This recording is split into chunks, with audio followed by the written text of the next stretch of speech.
A lot of you have been waiting for this. The day has finally come.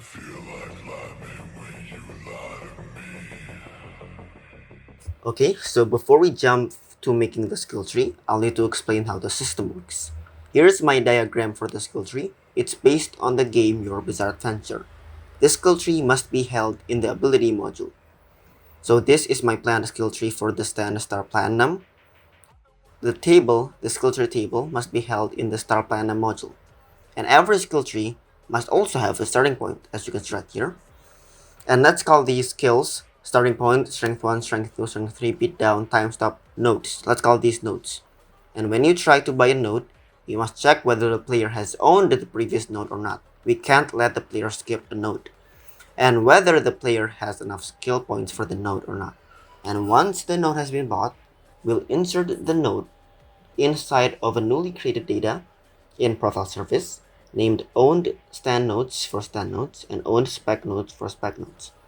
So naturally, the default value of owned stand nodes or owned spec nodes would be a table consisting of a string named starting point, as you would need to own starting point in order to purchase the next nodes. I'll make the star platinum nodes real simple and self-explanatory. Time stop allows you to use time stop, beat down allows you to use beat down, strength increases the overall damage.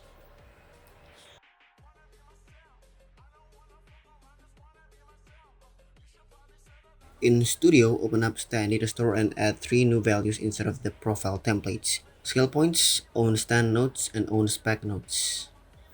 We'll use this to save the skill points, the own stand nodes, and own spec nodes. It's all self-explanatory.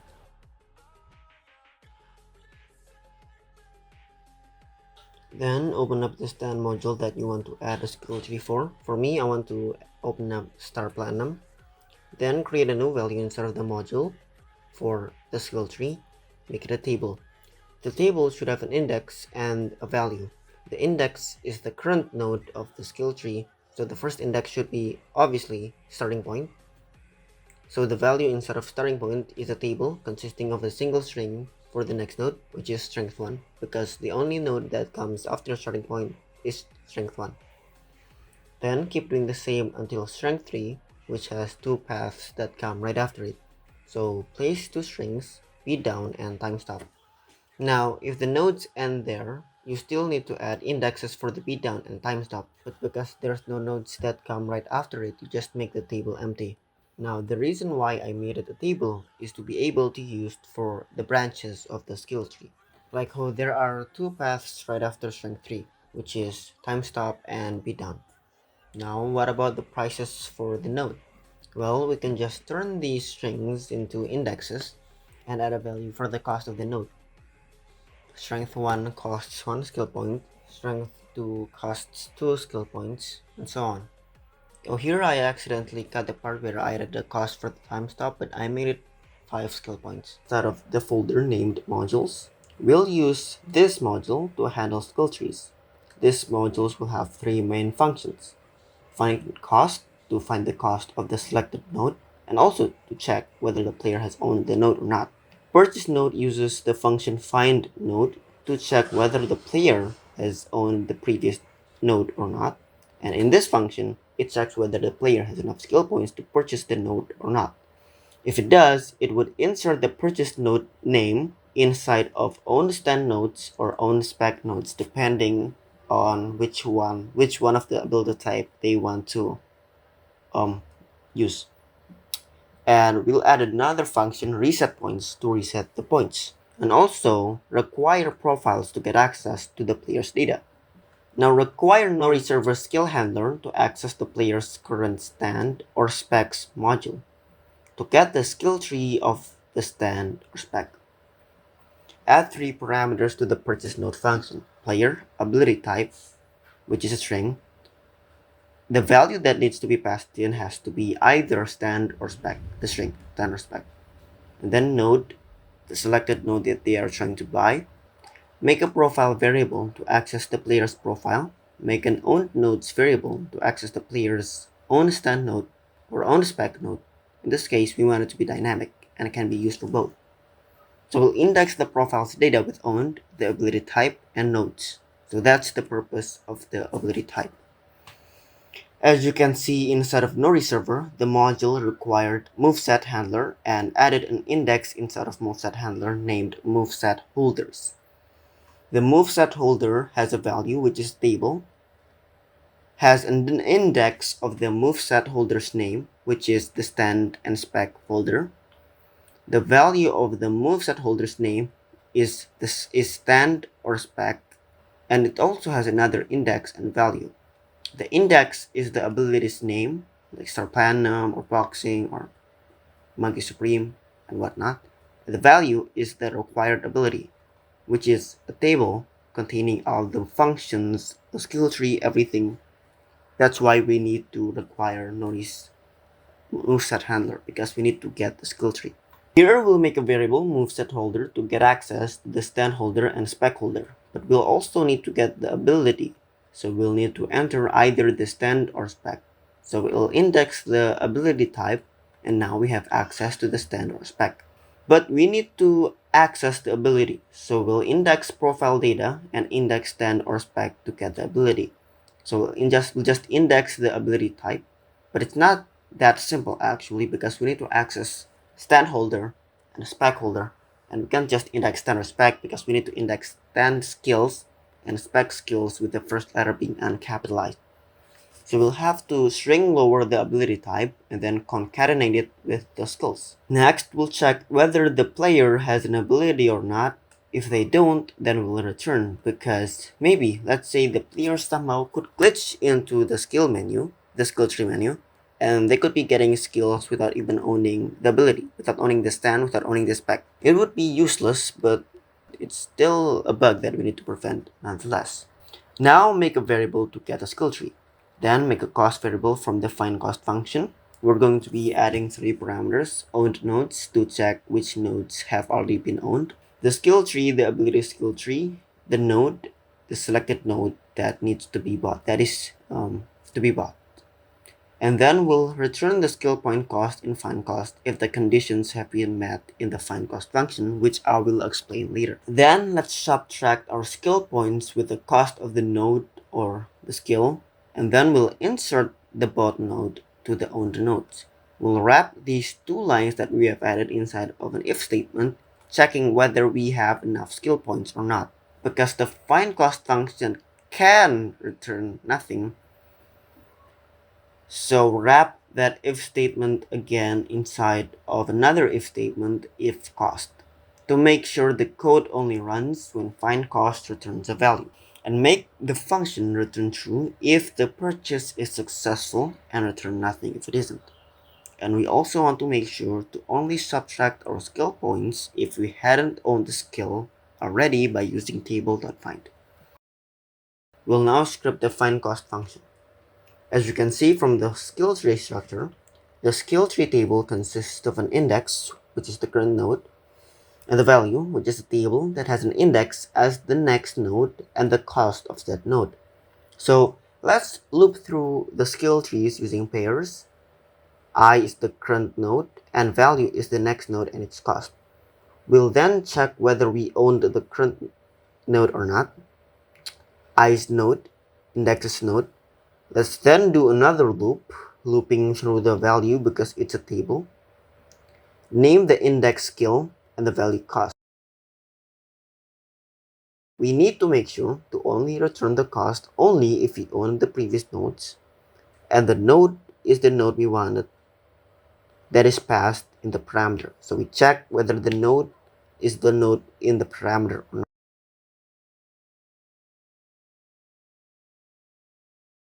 Let's now strip the reset points function because it's crucial to have a skill reset. Add 3 parameters, the same as before, player, ability type, node. Just copy paste the purchase node code to this function's code. We'll only tweak the code.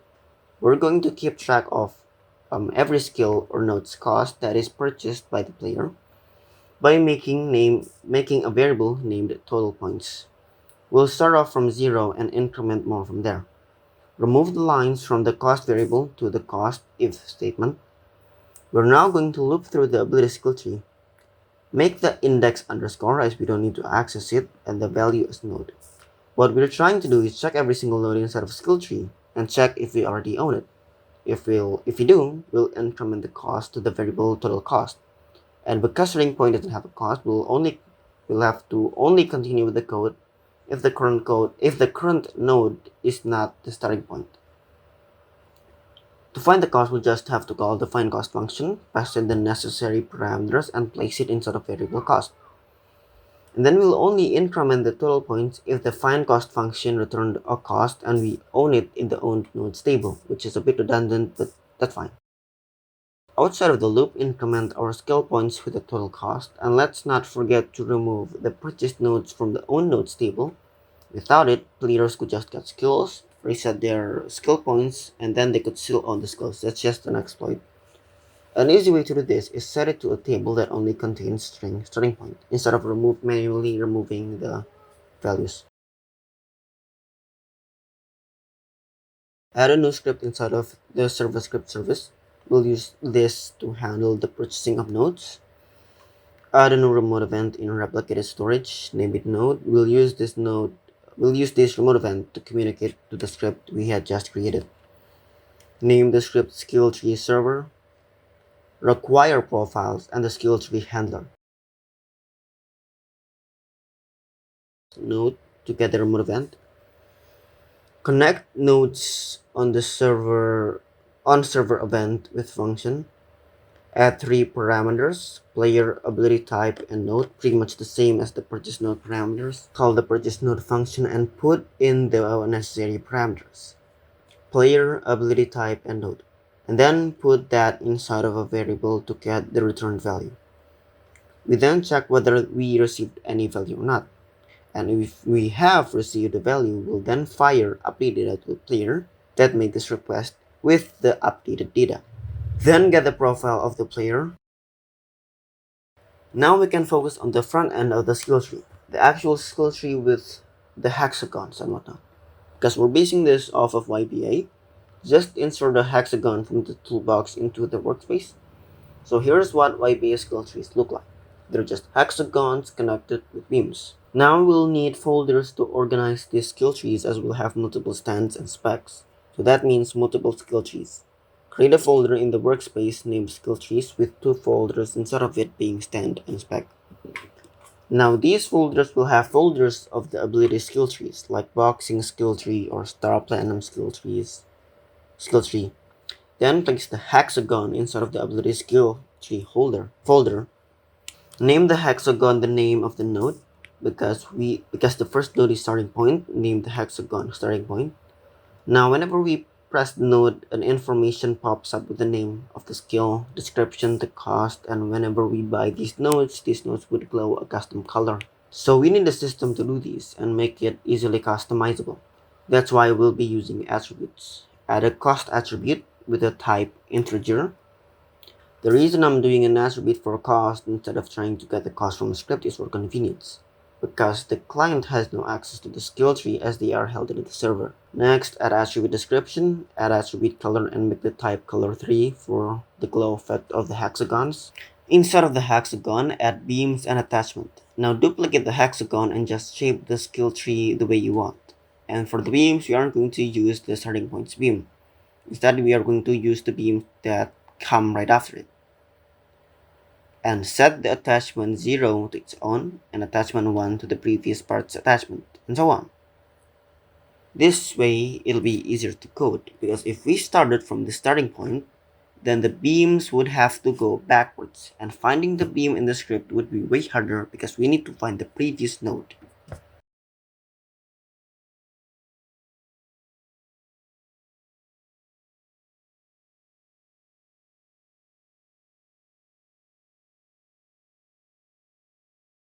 Now just configure our attributes. Now we want the camera to move towards the node we just clicked, like in YBA. So we'll be using the camera part. So this is what we'll do in the script. We'll create a camera part inside of the abilities skill tree. We'll make the position, the starting point with 20 stats higher than it, and we'll make it face down. So I'll remove it and do it in the script because doing it manually for every skill tree is too slow. So yeah, I'll do it in the script.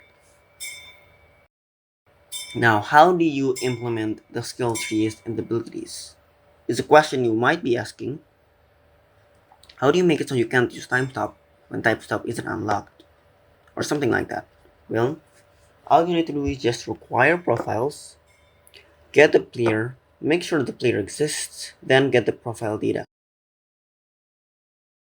We might need to add a profile for NPCs, but that's for another time. I can think about that later.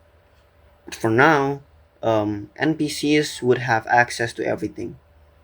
Then just check in the own stand nodes whether a time stop exists or not. For the strength system, I'm sure you can figure it out on your own. The video is already long enough. Now add a local script inside of starter player scripts to handle the skill tree, to handle the effects, camera, GUI, and whatnot. Name the script skill tree client. Get the local player, require the client profile, get the skill tree folder, and then loop through the skill tree using pairs. Make the index underscore as we don't need to access it, and make the value skill tree type. Because inside of the skill tree folder we have stand and spec. We'll need to loop through the skill tree types to get the ability skill tree. Make the index underscore, make the value skill tree. Now loop through the skill tree to handle every node. Make the index underscore and make the value node. Now we need to create a function to handle the node with the node as its parameter, and call the handle node function instead of the loop whilst passing the node as the parameter. Inside of the loop, outside of this one, we'll create a camera part, name it camera part, anchor it, make it face down, set the position to the starting point's position while being 20 stats higher.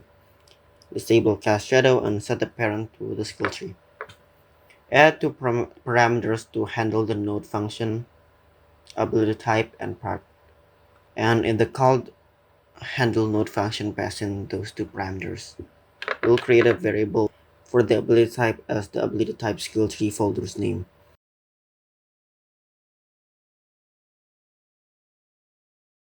But it's not that simple because the folder's name isn't just stand or spec. We'll make it real simple and save us process time by renaming it as such. So let's rename these folders as stand or spec.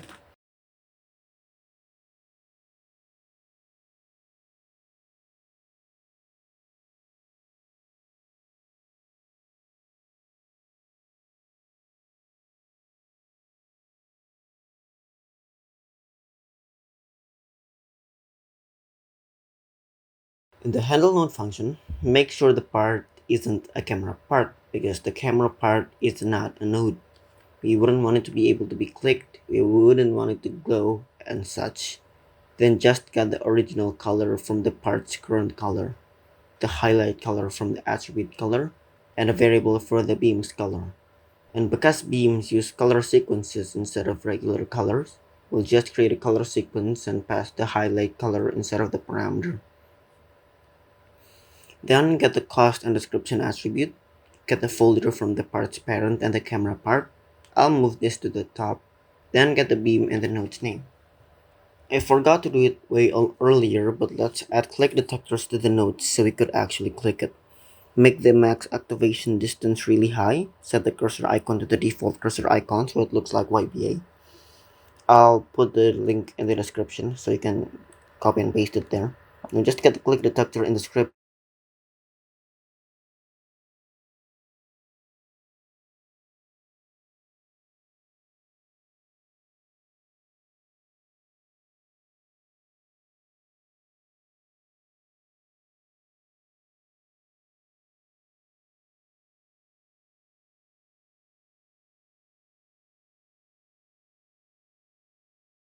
Now just get the own stand nodes of the player and make a variable owned, and set the value to table find the node's name in the owned nodes table. If the value is a nil, then the player has owned the node. Let's move the node name to the top. Let's create a debounce variable name clicked because we want to only buy the node when we click on it twice. Set the value to false. Now we want the hexagon to glow when the node is already owned. So let's make an if statement if owned. Inside of this if statement, set the parts color to highlight color, set the parts material to neon, set the beams color to beam color, set the beam light emission to 1 because we want it to be real bright, set the light influence to 0, we don't want outside light to mess with the light of the beam, set the transparency to number sequence 0, 0 because beams uses number sequences. Now connect the mouse click event of the click detector to a function. I'm sorry for the cut, I can't seem to recover the video of me writing it. You can pause if you want. Set the click to true if clicked is false and wait 1 second to set click back to true. Instead of else, make sure you don't own the node before attempting to purchase it. Now add a node remote variable because we'll need to call the server side of the skill handler for purchasing. And also add a variable for the update profile remote event because when we purchase and it's successful, this remote event is fired to the client. Now go back inside of the mouse click event and fire the node and pass two parameters, ability type and node. Now connect update data on client event to a function to handle the change of the node's colors whenever the owned nodes change. Add one parameter which we'll receive, which is the updated data. Now I'm not sure why I made sure the node isn't the starting point, but whatever I guess. Then make an owned nodes variable for the updated data. Go back to the top because I forgot to replace owned stand nodes to make it work with any type. So just index profile with owned, concatenate it with the ability type, and then concatenate it with nodes. Do the same thing for the updated nodes. Then check if this node's name is inside of the updated owned nodes. If it does, make it glow. Do the same thing as before. If it isn't, if the player reset the skill tree or something, make it go back to the way it was. Set the parts color to the original color, material to plastic, set light emission to 0, set light influence to 1, set transparency to number sequence 0.5, 0.5, set the beams color to color sequence, color RGB 255 all to make it white, pretty much the default values. Now we need only the tween service, ignore the run service I added there. Make a tween info variable, make the duration 0.5 seconds and set the easing style to quad. Now scroll down and create a tween variable to tween the camera's X and Z position to the clicked node's X and Z axis. Set the instance to camera part, set the tween info to tinfo, set the last parameter to a table with position as its index and vector3 as its value. Set the x to part.position.x, set the y to camera part's current y, and set z-axis to part.position.z. Here I forgot to add position and just skip to the x and z.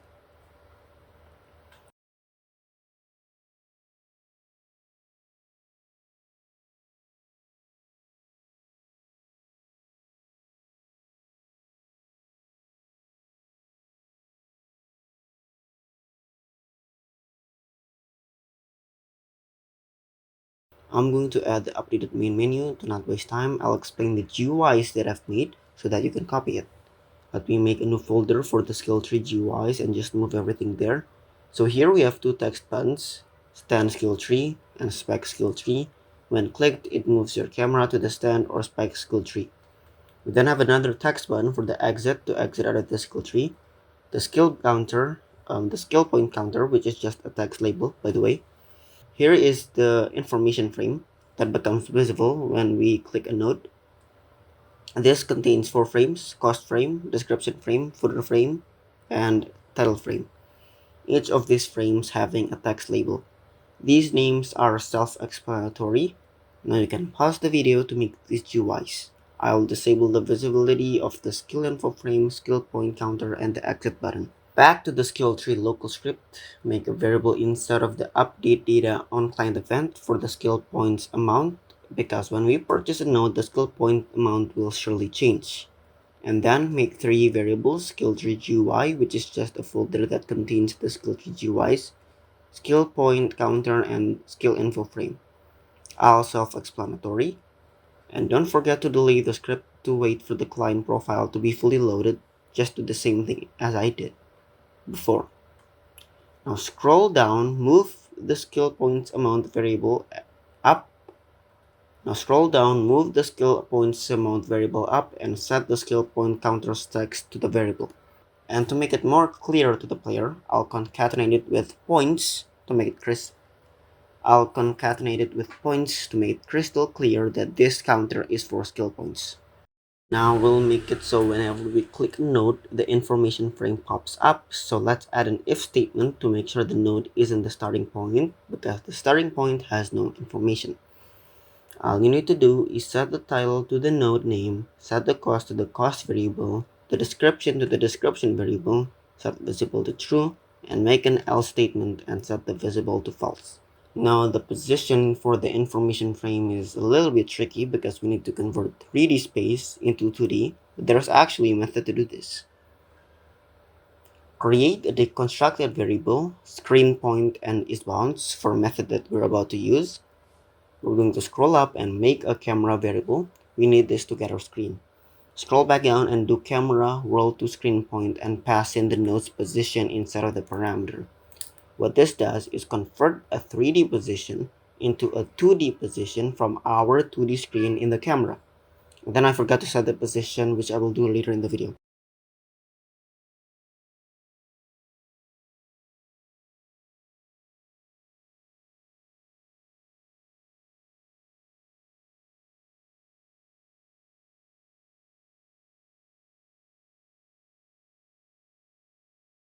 Now, the camera part works perfectly fine, but the information frame doesn't move because I forgot to set the position earlier.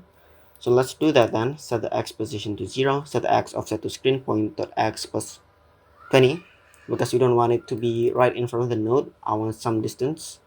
Set Y to 0, set Y offset to screen point dot Y. It works fine right now, but we only set the information frame's position once, and our camera is constantly moving because of the tween when pressing a node. So the information frame will be at an incorrect spot when our camera finishes moving. We'll fix that later.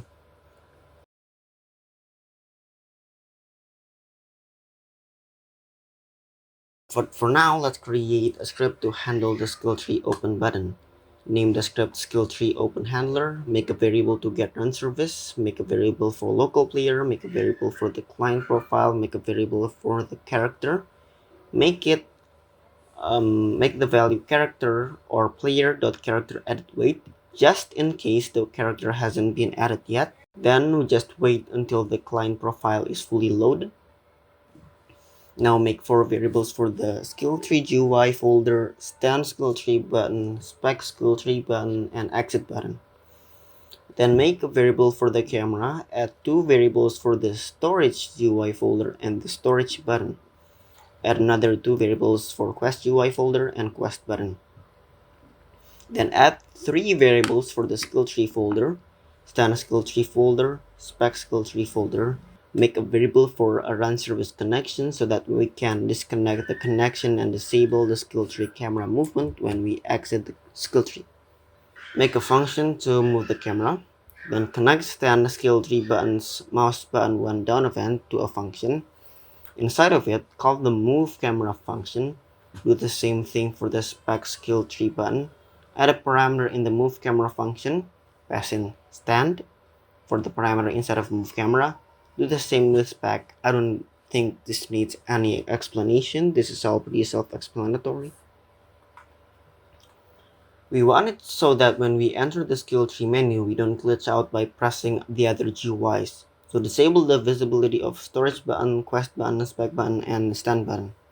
And make a new variable for the skill point counter and enable it instead of move camera function. And also enable the visibility of the exit button. Connect exit button's mouse button one up event to a function and just do the complete opposite of the move camera function. Now instead of move camera, let's set the connection variable to run services render step. We'll continue this later. And make 3 variables. Ability is the player stand or spec, folder is the stand or specs skill tree folder, camera part is the camera part of the skill tree. Then set the camera focus of the camera to camera part. I set it to camera focus for some reason. I'll fix this later in the video. Set the camera part type to fixed. We don't want the player to move the camera around. Set the camera subject to camera part so it's positioned at the camera part. And then instead of the connection, set the camera C-frame to the camera part C-frame. And then we want to disable the tools GUI instead of skill tree so they don't cover a chunk of our screen. So just do game stutter GUI set core enabled. There's two parameters, pass an enum core GUI type backpack for the first parameter and pass in false for the second parameter. This just disables the backpack GUI. Then instead of the exit button, enable the backpack GUI again and we want to reset our camera. So let's set the camera type back to custom, set the subject to humanoid, set the field of view to 70 and set the focus to camera head. Inside of storage handler, we'll need to make it so that if we switch our stand to nothing, it reverts the stand skill tree and resets our points. Add an if statement if stand is an empty string. We'll just continue this later. Require a skill tree handler, call the reset points function, pass in the player and stand as in the string. Replace if current stand with if current stand isn't an empty string. I forgot to do this in the previous video. Go back in the skill tree client, scroll down to the update data on client event. I misspelled updated data with update data. Then scroll all the way up and set the skill point counter for the starting skill points. Then go to skill tree open handler and add in the index just our ability. Now I'll just move the skill tree underground for convenience. If you want it to look like YBAs, just make a black box surrounding it. If you want to add a text for the stand or spec name in the starting point node, just add a billboard GUI. Quite simple. I also accidentally set the player spec variable to profile.data.stand instead of profile.data.spec, so I'll just fix this. Now if we go inside of the skill tree, the information frame only moves once, and because our camera kept moving, the information position would look weird. And the exit button also doesn't work. I forgot to disconnect the connection instead of exit button.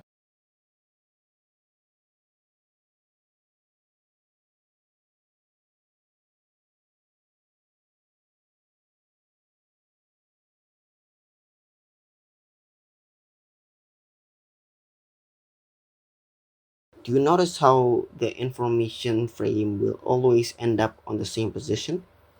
So go to the console and print the information frame's position. Then we can just tween the information frame. Then we can just tween the information frame to that position because it always ends up in the same position. And also don't forget to play.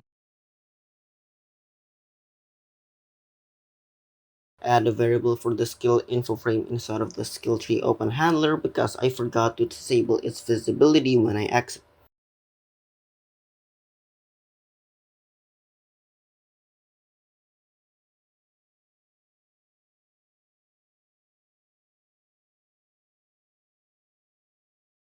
I also messed up the naming on the strength nodes.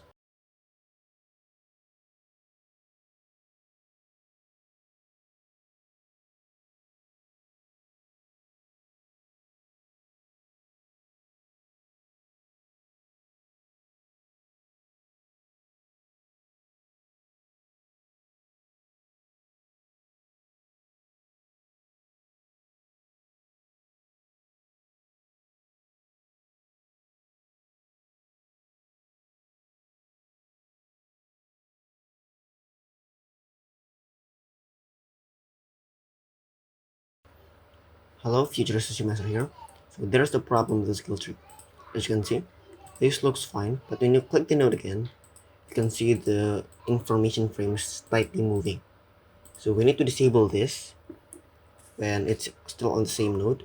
So let's create a debounce. It's not as simple as any debounce. We'll name the debounce opened information frame. And whenever we click this, there's the information frame pop up and we tween it. So let's set the debounce to open to the node name. Then we check if opened information name equals node name, then we won't do anything if it's the same as the node name. So let's do this. Then we only play the tween when it's not the same as the noting. So in order to make the information frame tween again, you need to click another node. Just put the put this here.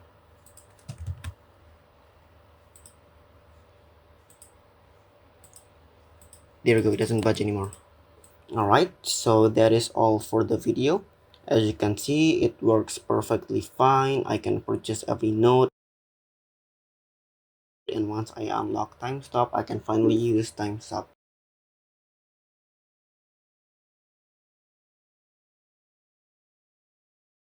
Alright, that's all for this long video. Thank you so much for watching till the end.